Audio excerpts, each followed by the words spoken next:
इस बार नाग पंचमी 29 जुलाई 2025 मंगलवार के दिन है। नाग पंचमी मनाने के पीछे कई पौराणिक कथाएं प्रचलित हैं। सबसे प्रचलित कथा महाभारत से जुड़ी है। राजा परीक्षित की मृत्यु तक्षक नाग के काटने से हुई थी।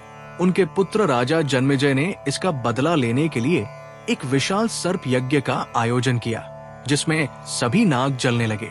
तब ऋषि आस्तिक मुनि ने श्रावण शुक्ल पंचमी के दिन इस यज्ञ को रोककर नागों के जीवन की रक्षा की। इसी कारण इस दिन को नाग पंचमी के रूप में मनाया जाता है। नागों को शांति देने के लिए उन पर दूध की धारा डाली गई थी।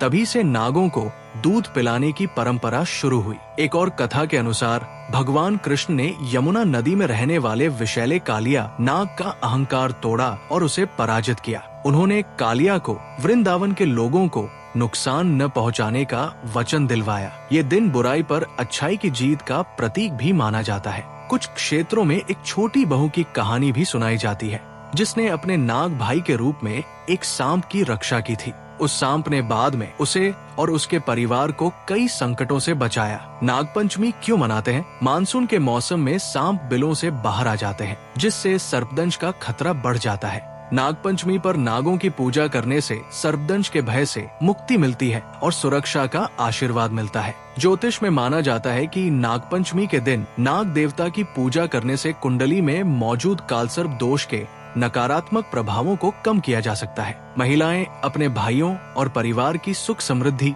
लंबी उम्र और कल्याण के लिए नागपंचमी का व्रत रखती है और पूजा करती है। इसे कुछ स्थानों पर भ्रातृ पंचमी भी कहा जाता है। नाग देवता की पूजा से भय, रोग और जीवन में आने वाली बाधाएं दूर होती है और सभी मनोकामनाएं पूरी होती है। नागपंचमी का पर्व केवल सांपों की पूजा का ही नहीं, बल्कि प्रकृति के प्रति सम्मान, पर्यावरण संरक्षण और जीव जंतुओं के प्रति दया का भी संदेश देता है।